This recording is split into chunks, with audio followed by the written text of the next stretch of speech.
So good evening friends.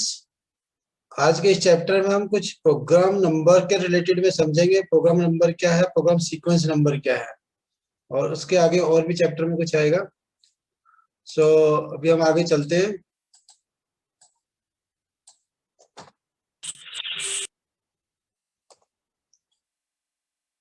Sequence number identification क्या चीज है ये? सीक्वेंस नंबर बेसिक हम जो प्रोग्राम के अंदर लिखते हैं एन, वो सीक्वेंस नंबर होता है।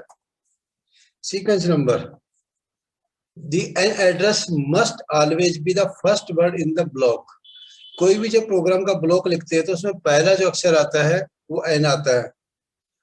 Offer an easier orientation in the program that use sub program, और प्रोग्राम को और इजी बनाने के लिए हम सब प्रोग्राम यूज करते हैं। There should be duplication of block numbers between both type. दोनों के अंदर डुप्लीकेट नंबर नहीं होने चाहिए। फॉर एग्जाम्पल, मेन प्रोग्राम में N1 है तो सब प्रोग्राम के अंदर N1 नहीं होना चाहिए, उसके अंदर N10 लिखो या कुछ और नंबर लिखो, सेम नंबर नहीं होना चाहिए। टेक्निकली कोई इश्यू नहीं है, बट मशीन की मेमोरी के लिए कुछ इश्यू हो सकता है, या आप ऑपरेटर के लिए जब उसको समझता है तो मे भी कुछ एरर आ सकती है। तो बेस्ट ये रहेगा कि हम उसको अलग नंबर लिखें। इसमें नंबर लिखने की एक ट्रिक होती है, कैसे नंबर लिखा जाता है वो बताता हूँ आपको। इसका एडवांटेज क्या है ब्लॉक नंबर लिखने का?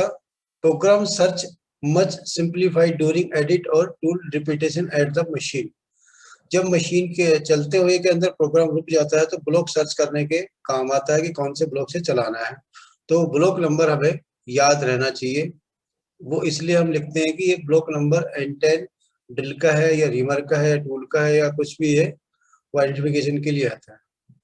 और जब भी प्रोग्राम एडिट करना है तो कौन सा टूल का हमें एडिट करना है, कौन से प्रोग्राम में मॉडिफाई करना है, वो ब्लॉक नंबर से ही पता लगता है। Program much easier to read when display during process. जब मशीन चलती है उस दौरान ब्लॉक नंबर डिस्प्ले होता है तो वो पता लगता है कि अभी कौन सा प्रोग्राम मशीन के अंदर चल रहा है, कौन सा ब्लॉक चल रहा है या कौन सा ब्लॉक अभी रनिंग में है। इसके डिसएडवांटेज क्या है, इसके नुकसान क्या क्या होते हैं इस ब्लॉक के, अगर प्रोग्राम में ब्लॉक लिखते हैं तो? इसका डिसएडवांटेज ये है कि ब्लॉक नंबर जब लिखते हैं तो उसकी मशीन की जो मेमोरी होती है, इनबिल्ट जो मेमोरी होती है, वो मेमोरी यूज होती है, जिससे प्रोग्राम स्टोरेज की मेमोरी खत्म हो जाती है, कम पड़ जाती है।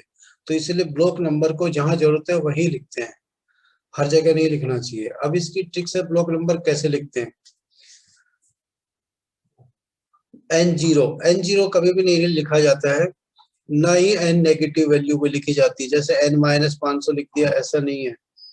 और with decimal point are not allowed, और इसके अंदर कोई डेसिमल पॉइंट भी नहीं लगा सकते। तो ये इसकी कुछ सावधानियां हैं। देन उसके बाद ब्लॉक नंबर हमेशा इंक्रीमेंटल में बढ़ते हैं। जैसे for example N2, N4, N6, N8 ये 2 की सीरीज में लिख सकते हैं, और N5 मतलब 5 की सीरीज में लिख सकते हैं, 10 की सीरीज में, 100 की सीरीज में। जितना लंबा प्रोग्राम है उसके हिसाब से हम इसको सेलेक्ट कर सकते हैं। अगर 100 का लिखते हैं N100 से, तो प्रोग्राम नंबर हमारा छोटा होगा तो लिखेंगे। अगर प्रोग्राम नंबर ज्यादा बड़ा है तो हम 2 से लिखेंगे।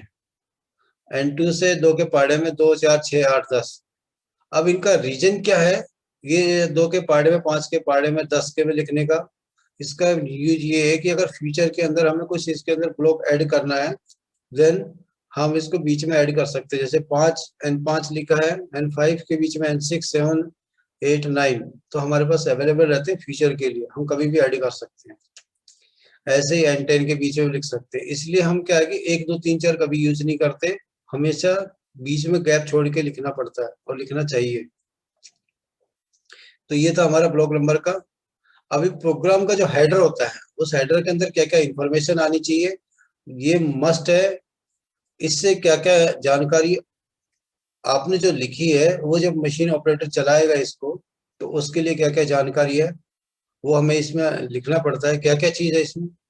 फाइल नेम, फाइल का नाम क्या है, लास्ट वर्जन डेट, ये किस डेट को प्रोग्राम बनाया गया था, और लास्ट वर्जन टाइम, किस डेट को ये अपडेट किया गया था, और किसने इसको अपडेट किया था उसका नाम मेंशन होना चाहिए। मशीन कौन सी है, कंट्रोल कौन सा है, यूनिट कौन सी यूनिट में प्रोग्राम बनाया गया है, जॉब नंबर, अगर हमारा कोई पार्ट का नंबर है तो वो भी लिख सकते हैं।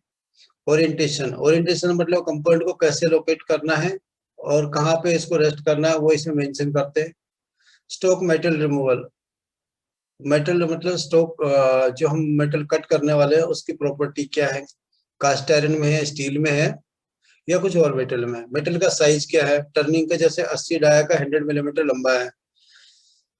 प्रोग्राम जीरो कहाँ पे बनाया गया है और जेड जीरो कहाँ पे बनाया गया है, जैसे एक्स जीरो सेंटर में है और जेड जीरो टॉप फेस पे है। और स्टेटस क्या है, ये वेरीफाइड है नॉट वेरीफाइड है। तो ये इंफॉर्मेशन प्रोग्राम के स्टार्ट में लिखना जरूरी होता है। इससे क्या है कि फ्यूचर में हमें सब चीजें अपडेट रहती हैं कि प्रोग्राम लास्ट कब अपडेट हुआ था, किसने किया था, तो ये जानकारी हमें मिल जाती है। अगर किसी दूसरी मशीन का प्रोग्राम दूसरे में डाल रहे तो ये मशीन का नाम चेंज करना पड़ता है, अब करना चाहिए। ये हमारे प्रोग्राम